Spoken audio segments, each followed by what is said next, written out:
Hi, and welcome back to Sword Art Online Color Register. Today we'll be talking about the live stream, and it's going to be a short summary on what the live stream was. The live stream was the offline event that was what was it? It was told to us in the January update. It was a great live stream. There were a bunch of people. There were two guests. It was the Aguila's voice actor and Kirito's voice actor, with a female announcer and two dev members of Sword Art Online Code Register. And it was just basically celebrating the second anniversary for Sword Art Online Code Register. And within the live stream, we got some new information. In this video, I'll be also talking about those as well. And what we have here for the new information is the first one, a new scout or new gacha. And as you can see, there's a new Kirito, and his art, in my opinion, looks great. But the character itself seems very bad. I'll tell you why. If we look at the first set of information, we see here is that Kirito has become the Emiya of Sword Art Online and has all his swords. You can see here, you see the Dark Repulsor, Elucidators, and his Yu-Gi-Oh lightsaber with his Excalibur, with all his swords that he has used throughout the series. And you see these like cross lights that looks like swords. Looks like he's just basically copying Archer from Fate, from the Fate series. So he's a 7-star. He's a fire type as well. And this is one of the new series, as you can see here in the yellow text, and it says the yellow text says Ikusagami Shirizu. So it's some, or in English it's translated into the War God series. So I'm not pretty sure what it is, but Kirito's apparently the first batch of this War God series. And I'm assuming it's limited, because it looks very special. His battle ability is sword skill gauge increase, or like gain faster sword skill. His leader skill is also sword skill related, so sword skill gauge recharge, so charges up faster. And at maximum, if you level up his sword skill, the minimum will be 9,000 damage. So it's the highest right now. So we got a bit more information. So if you see here, sword skill level 9, he's gonna have a minimum of 8,000 damage if it's awakened. And his sword skill level 10, 9,000, as I said previously. Talking about his battle skill, battle ability, and leader skill, blah blah blah. And look, there's his art. He's a dual wielder. And not to mention, he's the first character to have a unique skill where it's the Eclipse, G Eclipse, and that's one of the very light novel exclusive skills he has used. He wasn't previewed in the anime at all. So yeah, whoever gets him, you get to see the the Eclipse sword skill, which is apparently more than the Starburst Stream combo. And yeah, battle ability, mentioned previously. Leader skill is very bizarre to me. It's like really vague. So it says that if you have Jishin to something type no this title, Kirito, it gets affected, but that means it only affects himself. So that's kind of sketchy, I guess. It's not sketchy, but it's like it's very like it only affects himself, no one else. If you guys have this character, comment below if it actually affects any other characters or it just affects themselves. I would like to know, because this is a really bad character in my opinion. Unless you've covered all the necessary battle abilities, then I think if you get this character as a starter, I think it's a throwaway character. You might as well get another better 7-star character instead of this character.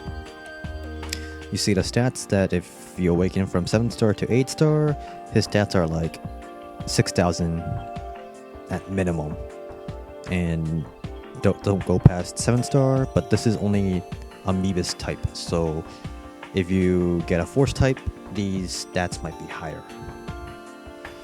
And if you guys remember back then, when 6 stars was a thing, or like when the 6-star was available, or the natural 6 stars, these 6 characters were available. It was the ABEC illustrator that drew these designs for the game, and now they have they're able to be awakened to 8-star. So it looks like all these 6 are able to awaken to 6-star, and in the bottom corner it says that it increases by 60% from 6-star if you awaken them to 8-star. To awaken them to 8-star, you need 4 5-star UEs. So it's this small UE right here. You need 4 of them, and the only way to get them is by doing a 10-shot. So you need 200 gems to get one of these characters to 8-star, if you only have them. If you don't have any of them, and you want one, you might need more. Just saying. Just take your pick if you want any characters. I'll tell you guys their battle ability and leader skill later, because I'll get there eventually. So the gacha started today, so January 15th, 19, and it will end at January 22nd, around 14. And yeah, that's it. So it's a limited character, so I guess you guys can try to go for Kirito, but in my opinion, he's not that great. His art looks great, but his character itself is bad. So we go here. The second one is the Sword Art Online co-register Nico live stream. So Nico Doga is the platform that they live streamed at. So here is what they've announced. 5 things, and not a lot, but those 5 things are important. The first one is the gacha, as I previously mentioned. The second thing is the raid event. This information was also presented vaguely in the January update, where it was going to be around February that they're going to announce the raid event. But it says coming soon, so it's coming soon. The third item is that since the Ordinal Scale movie is going to come out, they have quests where it's like the rerun of the show, where it's a 0 AP quest and you just beat it and you get 1 gem. That's it. The fourth item is that the Sword Art Online and Axel World collab, there's going to be a part 2 of that, so wait till that comes out. Don't see any dates or like estimated month, but just wait till it comes out. And the fifth item is something I'm not really sure. I watched the live stream. Not sure what this is, but I translated the words and it's still very vague. So it says キャラクターが最大300体も収容できる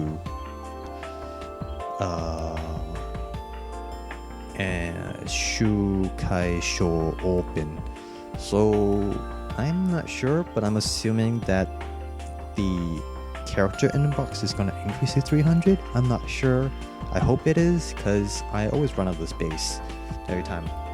So I hope that's the case, and it's going to appear at somewhere at February.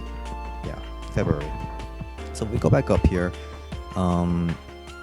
we can tap on the raid event, because they have explained the raid event in the live stream. So we click on this one. Okay, here. So there's a raid battle. It's a new event, so get ready. As stated, it's gonna be around February. No specific time for February, but yeah, some sort of ranking. So in the live stream, they've presented the commercial for, or the preview for the raid event, and it's apparently like worldwide, or like worldwide in quotation marks, because it's a very Japanese game and it's not in the Western market yet. So it's not really guild based, so it's not like within the guild, but it's like everyone participates in this raid event, which I find it's alright, but then it'll be more fun if it was within the guild, because that's why they're guilds to begin with. That's why in the original series, guilds were important. And to be more clear to game, right? Because it's a death game. So I wished it could have been within the guild, but worldwide is pretty good enough, because you can just rely on the local Japanese players to just beat the event and you claim the rewards. I know that's pretty like selfish of us, but to be honest, you don't want to do the raid event that much. Like, I don't even want to do a lot of raid events every now and then.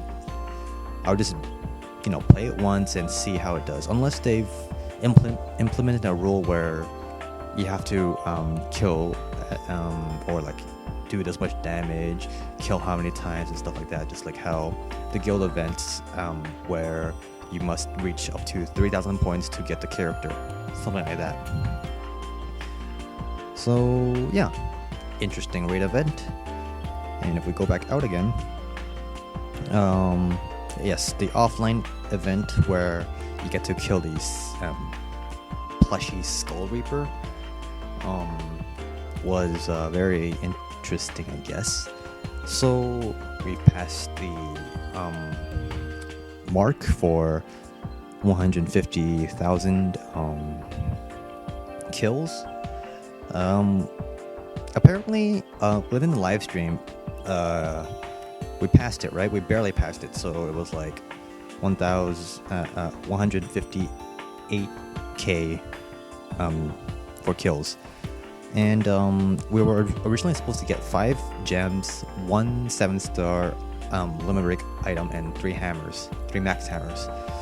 But thankfully, Ego, the voice actor, he convinced the dev team to increase the amount, and it was kind of hilarious how they were confronting the dev team. It was basically bribing him to give us more. It's like, because what Egil said was like this, the original rewards looks like it was a first year anniversary type of rewards, and he said it's like it's already been 2 years, you could have given us more, right? So it worked, convincing worked. So we got 10 gems, 2 8-star limit break materials, and the hammer still stays the same. Doesn't really matter. So yeah, we barely made it, but convincing worked, and we got better items.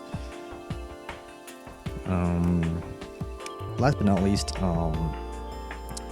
the second anniversary Kirito appeared again. You can only get him through completing missions. I don't know why they're redoing this event, or like not really event, but redoing this again, because the second anniversary a while back did the same thing, and they've given us plenty of time to get like 5 copies of Kirito and to awaken him to 7-star. Like plenty of time. I don't know why they're doing this again. I think people missed out on it. And yeah, get a total of 30 frogs, 30 rabbits, 15 quarter crystals, I believe.